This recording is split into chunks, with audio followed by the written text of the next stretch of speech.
Iran ಯುದ್ಧದ ಭೀಕರ ಪರಿಸ್ಥಿತಿ ದಿನದಿಂದ ದಿನಕ್ಕೆ ತೀವ್ರವಾಗ್ತಾ ಇದೆ. ವಿಶ್ವದಾದ್ಯಂತ ಆತಂಕವನ್ನು ಸೃಷ್ಟಿ ಮಾಡಿದೆ. ಇದೇ ಯುದ್ಧದ ಪರಿಣಾಮವಾಗಿ ವಿದೇಶಗಳಲ್ಲಿ ಇರುವಂತಹ ಭಾರತೀಯರು ಸಂಕಷ್ಟಕ್ಕೆ ಸಿಲುಕಿರುವ ಘಟನೆಗಳು ಹೆಚ್ಚಾಗ್ತಾ ಇದೆ. ಇದೀಗ ಚಿಕ್ಕಮಗಳೂರು ಜಿಲ್ಲೆಯ ಕೊಪ್ಪ ತಾಲೂಕಿನ ಹಿರೇಕುಡಿಗೆ ಗ್ರಾಮದ ನಿವಾಸಿಯಾದಂತಹ ನಿಶ್ಚಿತ್ ಅವರು ಕೂಡ ಇರಾನ್ನಲ್ಲಿ ಸಿಲುಕಿಕೊಂಡಿರುವ ಮಾಹಿತಿ ಲಭ್ಯವಾಗ್ತಾ ಇದೆ. ಕೇಂದ್ರ ಸರ್ಕಾರವೂ ಕೂಡ ವಿದೇಶಗಳಲ್ಲಿ ಸಿಲುಕಿರುವಂತಹ ಭಾರತೀಯರನ್ನ ಸುರಕ್ಷಿತವಾಗಿ ದೇಶಕ್ಕೆ ಕರೆತರಲು ಕ್ರಮಗಳನ್ನು ಕೈಗೊಂಡಿದೆ ಅಂತ ತಿಳಿಸಲಾಗ್ತಾ ಇದೆ. ಸರ್ ಹೇಳಿ, ನಿಮ್ಮ ಮಗ ಹೋಗಿ ಎಷ್ಟು ದಿನ ಆಯಿತು? ಇರಾನ್ಗೆ ಹೋಗಿ 5 ತಿಂಗಳಾಯಿತು. 5 ತಿಂಗಳಾಯಿತು. ಈಗ ಅದು 8 ದಿನದಿಂದ ಫೋನ್ ಇಲ್ಲ. ಸ್ವಲ್ಪ ಗಾಬರಿ ಅಷ್ಟೇ ನಮಗೆ. ಅಂದರೆ ಎಲ್ಲರೂ 8 ದಿನಕ್ಕೆ ಒಂದ್ಸರಿ ಫೋನ್ ಮಾಡ್ತಿದ್ದಿದ್ದು ಅವನು.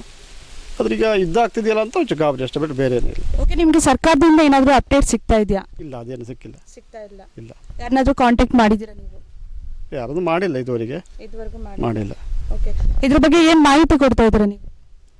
ಅದೇ ನನ್ನ ಮಗ ಸೇಫ್ ಆಗಿದ್ದಾನ ಇಲ್ಲ ಅಂತೇಳಿ ಒಂದು ನಮಗೊಂದು ಗೊತ್ತಾಗಬೇಕು, ಅಲ್ಲಿ ಹೇಗಿದ್ದಾನೆ ಏನು ಅಂತೇಳಿ. ಅದೇ ನಾವು ಈಗ ಸದ್ಯಕ್ಕೆ ತೀರ್ಥಹಳ್ಳಿ ಮತ್ತು ಕೊಪ್ಪ, ಶೃಂಗೇರಿ ಮತ್ತು ಶಿವಮೊಗ್ಗ ಎಲ್ಲ ಕಡೆ ನಾವು ಕಾಂಟ್ಯಾಕ್ಟ್ ಮಾಡ್ತಾ ಇದ್ದೀವಿ. ಸದ್ಯಕ್ಕೆ ಎಲ್ಲ ಮೀಡಿಯಾಗಳಿಂದ ನಿಮ್ಮ ಸಪೋರ್ಟ್ ಎಲ್ಲ ಸಿಗ್ತಾ ಇದೆ. ಇನ್ನೊಂದು ಅಂತ ಅಂದರೆ ಈಗ ಆರತಿ ಕೃಷ್ಣ ಫೌಂಡೇಶನ್ ಆರತಿ ಅವ್ರನ್ನ ಕಾಂಟ್ಯಾಕ್ಟ್ ಮಾಡಿದ್ವಿ. ಅವ್ರು ಹೇಳಿದ್ರು ಇಲ್ಲ, ಅವರ ಡಾಕ್ಯುಮೆಂಟು ಇಲ್ಲ ಅಂತಂದರೆ ಡೀಟೇಲ್ಸ್ ಎಲ್ಲ ಕೊಡಿ ಅಂತ ಹೇಳಿದ್ರು. ನಾವು ಕೊಟ್ಟಿದ್ದೀವಿ. ಸೊ ಮತ್ತು ಇವಾಗ DC ಆಫೀಸಿಂದ ಕೂಡ ಕಾಲ್ ಬಂದಿತ್ತು, ಏನು ಮಾಡ್ಬೋದು ಏನಂತ. ಅವರು ಫಾಲೋಅಪ್ಪಲ್ಲಿದ್ದಾರೆ. ಮತ್ತು ಹೀಗೆ ಒಬ್ಬರು ಮೀಡಿಯಾದವ್ರು ಹೇಳಿದ್ರು, ಪ್ರಹ್ಲಾದ್ ಜೋಶಿ ಅವರು, ಅವರಿಗೆ ಕಾಂಟ್ಯಾಕ್ಟಲ್ಲಿದ್ದೀವಿ.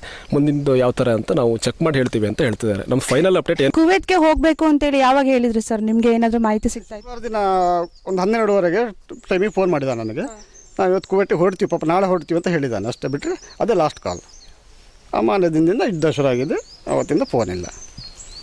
ನಿಶ್ಚಿತ್ ಅವರ ಕುಟುಂಬದವರು ಆತಂಕದಲ್ಲಿದ್ದು ಸರ್ಕಾರವು ಶೀಘ್ರವೇ ಅವರನ್ನು ಸುರಕ್ಷಿತವಾಗಿ ವಾಪಸ್ಸು ತರಲು ಕ್ರಮ ಕೈಗೊಳ್ಳಬೇಕೆಂದು ಮನವಿಯನ್ನು ಮಾಡ್ತಾ ಇದ್ದಾರೆ.